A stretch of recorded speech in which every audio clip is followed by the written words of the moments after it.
At a backyard barbecue, my grandma said loudly, "Your car loan's fully paid now. $12 is no joke. But you're worth it." I blinked. "Grandma, I don't even have a car." The table went quiet. And right then, my sister walked in, holding her new keys. I didn't say a word. 2 hours later, I opened the loan app and saw. Then Grandma reached into her purse, pulled out a folder, and slid it across the table without looking at anyone. At 2 a.m., my phone lit up with messages from every family member. It was supposed to be a casual afternoon: burgers, lemonade, folding chairs on a lawn that still smelled like fresh mulch, a backyard barbecue, nothing fancy. The kind of day where you show up with a six-pack and leave with mosquito bites and sunburn. I didn't expect anything dramatic. I came to support, to be present, maybe flip some hot dogs, laugh with the kids, disappear into the background like I usually do. I wasn't trying to make a statement, just show up. Then Grandma spoke loudly, cheerfully, like she was offering a toast. "Your car loan's fully paid now. $12 is no joke, but you're worth it." The laughter around the table didn't stop. It paused. I blinked. "Grandma, I don't even have a car." Silence. She looked confused, then glanced to her left, just a flicker of panic. And right then, my sister walked in, holding up a new set of keys like she'd won the lottery. The fob dangled, chrome and red. She smiled like she hadn't heard a thing. No one said a word. Not my mom, who had been slicing watermelon. Not my dad, who stared down at his plate like it held answers. Not even my cousin Andrew, who always joked about everything. Everyone just shifted. That's when I knew it wasn't an accident. I wasn't supposed to know. I wasn't supposed to ask. They opened the account under my name without consulting me, and they didn't think I'd notice, or they thought I'd swallow it like always. Smile, nod, say glad she's happy, and hand over more. I didn't argue. I didn't confront.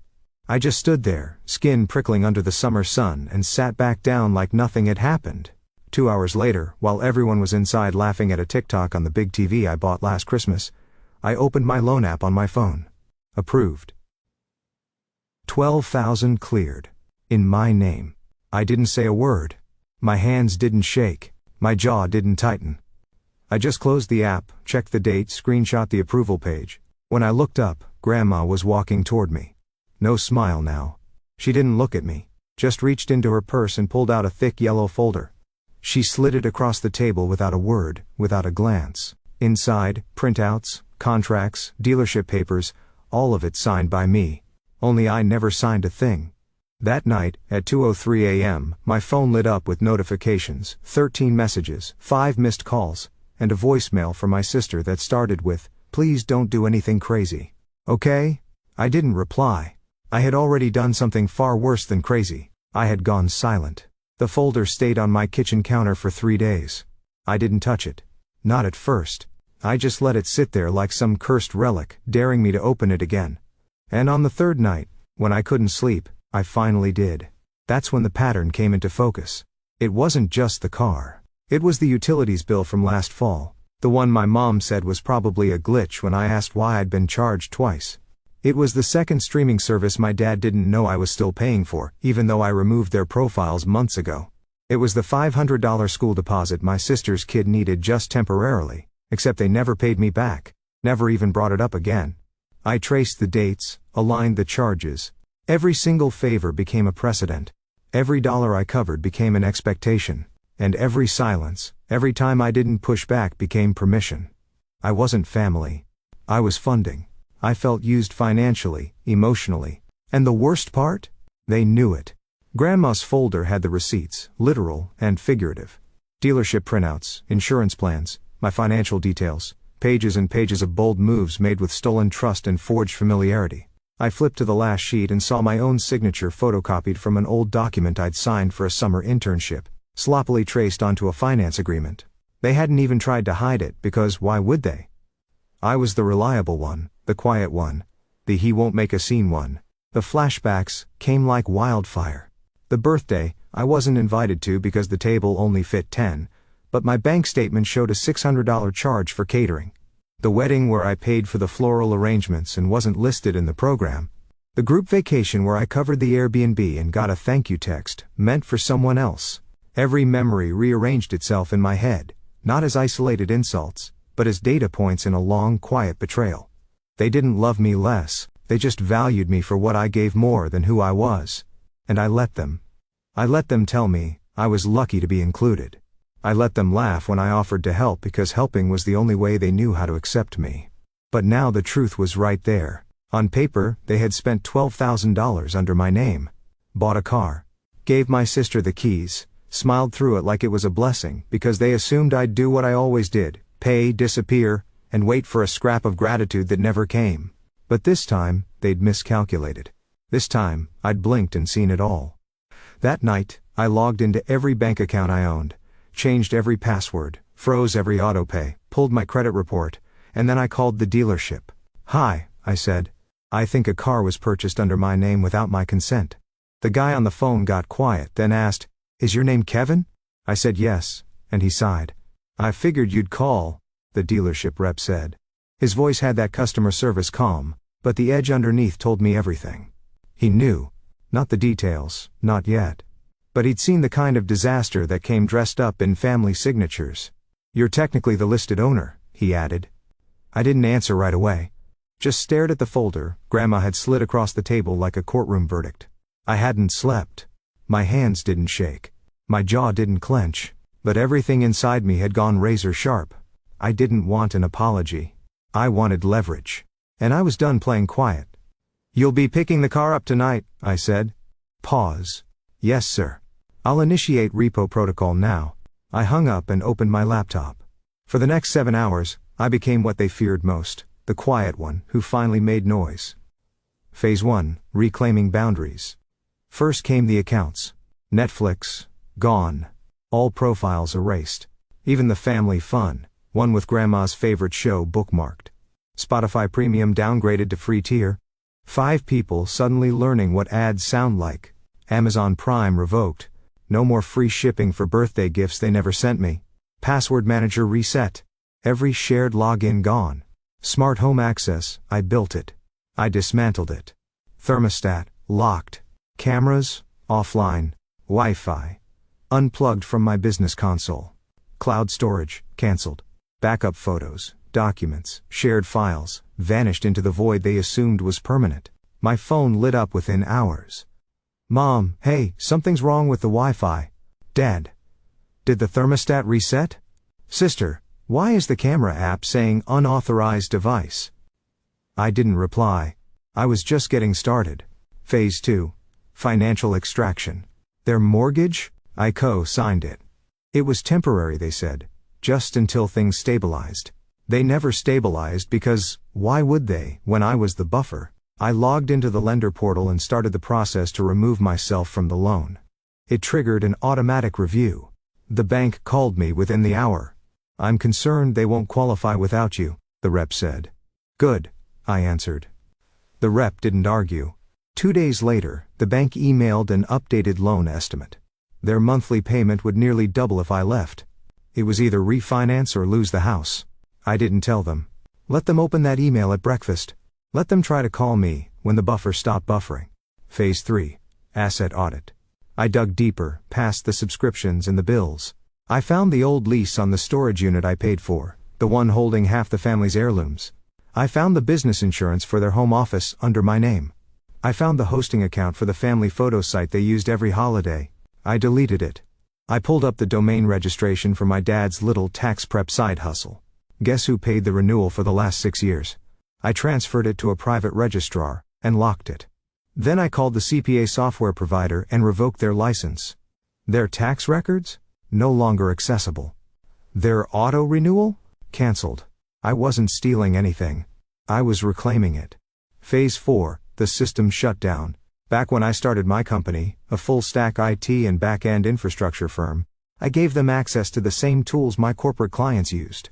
Firewall protection, network optimization, encrypted backup. They thought I was just helping. They never read the paperwork. I logged into the back-end and reclassified both accounts.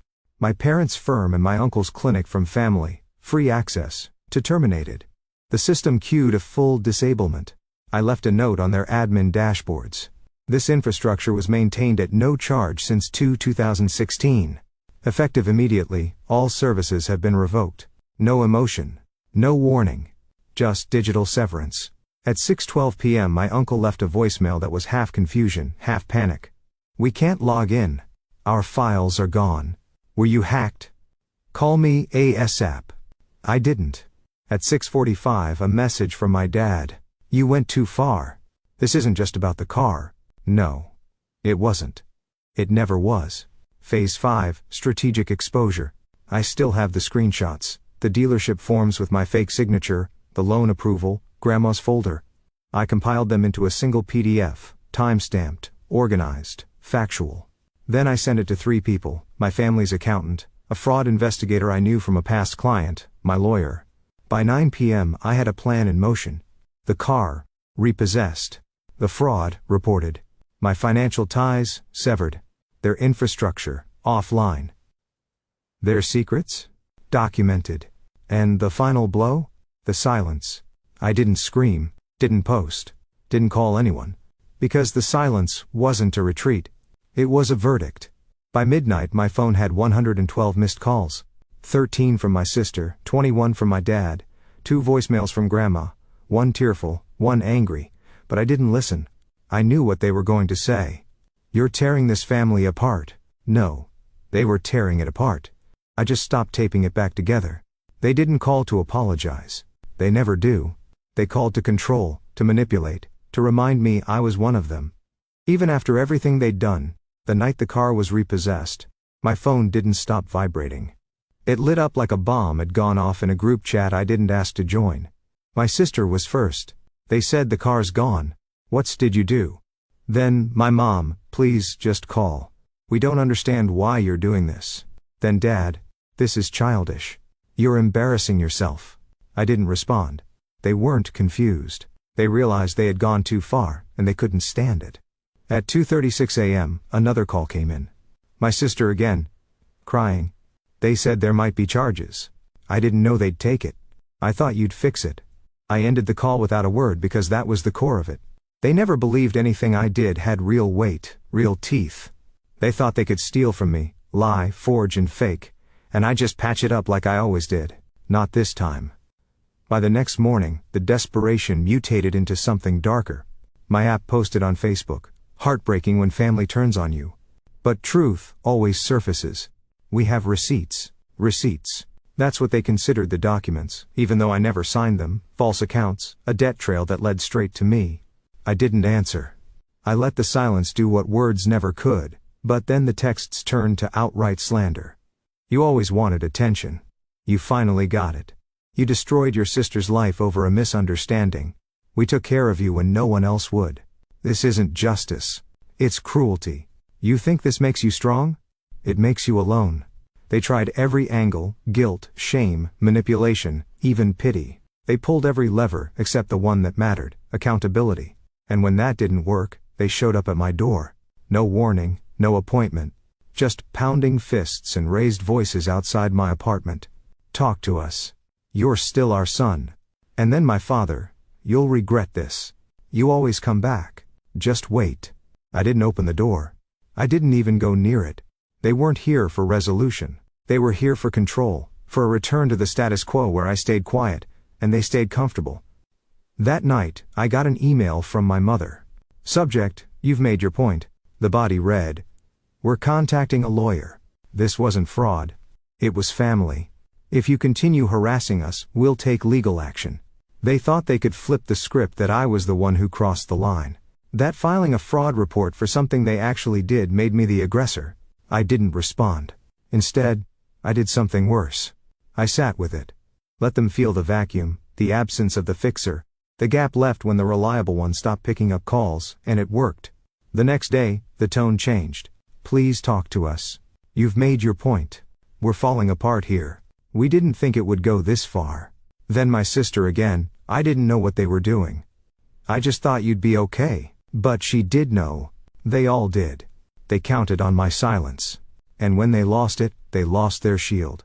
I met with my lawyer that week. Showed him everything. The dealership contract, the forged paperwork, the call logs, the screenshots. "Do you want to press charges?" he asked.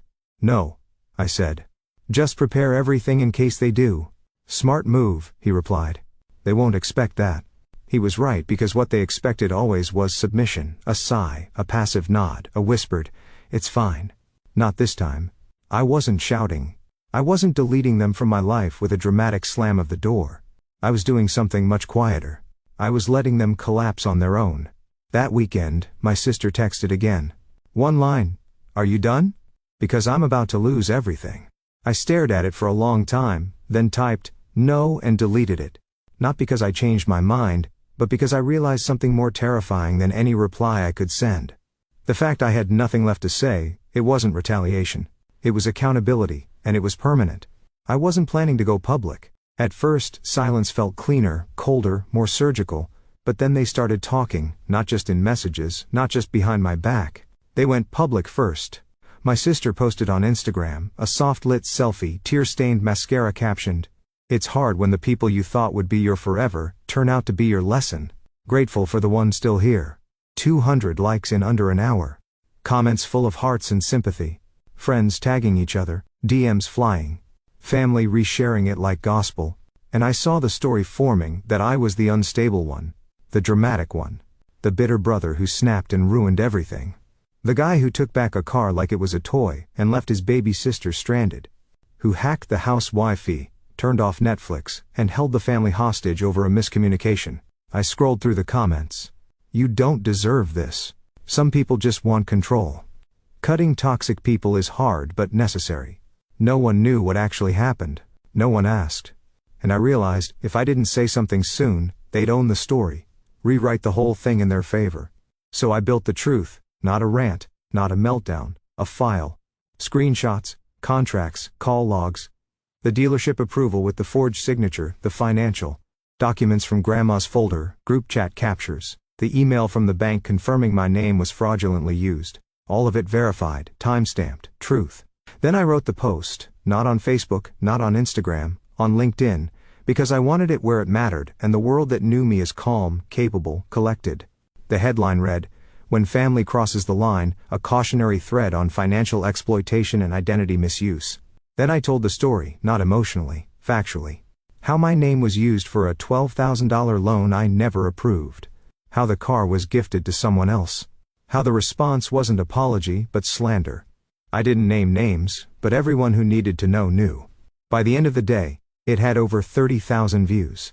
Then came the messages, not from strangers, from people I hadn't heard from in years. Former colleagues, classmates, even a cousin I hadn't seen since high school messaged me. "Thank you for saying it. I thought I was the only one." By day 2, my inbox was flooded, but not just with support, with stories. My dad forged my signature on a student loan. My sister used my social to apply for a credit card. Still blames me. They called it helping. I called it debt. I hadn't started a movement, but I'd hit a nerve. And my family, they noticed fast. My mom called me 11 times in one night. No voicemails, just blank calls.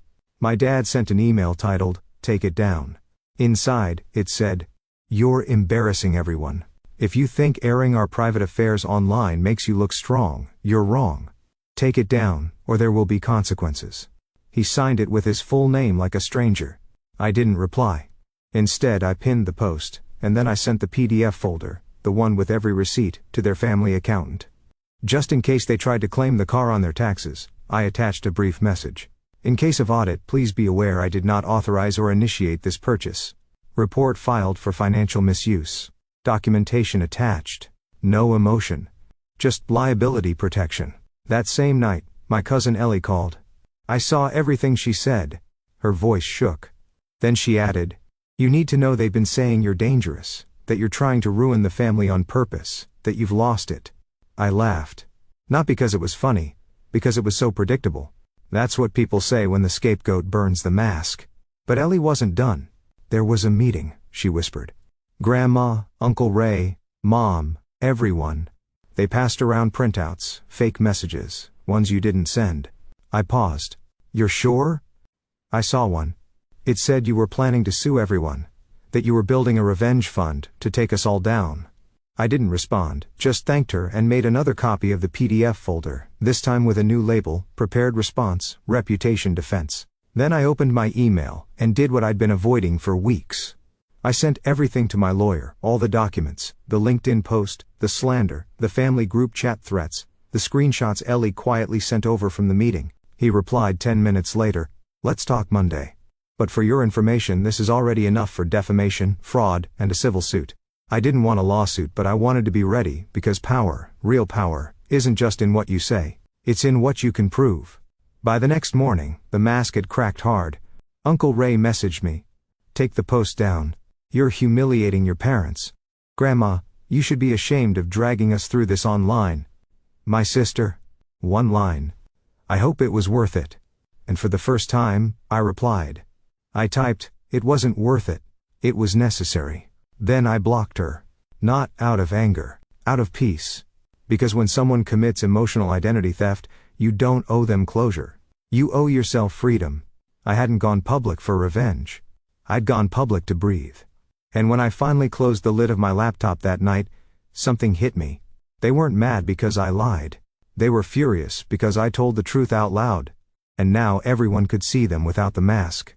They didn't ask for forgiveness. They asked for access. They didn't come to make peace. They came to reclaim property they thought they still owned. Me. It was a Sunday. Quiet. Too quiet. I was drinking coffee with the window cracked open, reading messages of support from strangers and distant friends who now saw me for who I really was. Not the bitter one, not the problem, but the survivor who stopped surviving and started walking. And then the doorbell rang. I knew before I looked. Mom, Dad, my sister, 3 steps behind them, wearing sunglasses like grief was fashionable. They stood there like missionaries selling redemption. My mom had something in her hands. A box. I didn't ask what was inside. My dad spoke first. "We just want to talk." I didn't answer. My mom extended the box like a peace offering. "It's everything. The receipts, the card title, the account closures. We're making it right." I let them talk. Let them say the words they thought would fix things. That I'd always been loved. That they didn't know I felt this way. That they were under pressure. That they panicked. That they didn't mean it. But there's something wild that happens when people finally understand they've lost control. They start pretending they never wanted it in the first place. My sister stayed quiet until the very end. And then, like clockwork, she said the line I knew was coming. "We were a family. Once. Before all this. All this." She meant the truth. She meant my boundaries. She meant the part where I refused to fund her comfort ever again. I stepped outside, closed the door behind me. Not to invite them in, but to end it outside. I looked at my dad and said, "You didn't lose a car. You lost the right to ask." I turned to my mom. "You didn't lose a son. You lost your silence shield." Then I faced my sister. I had to redefine what I could give.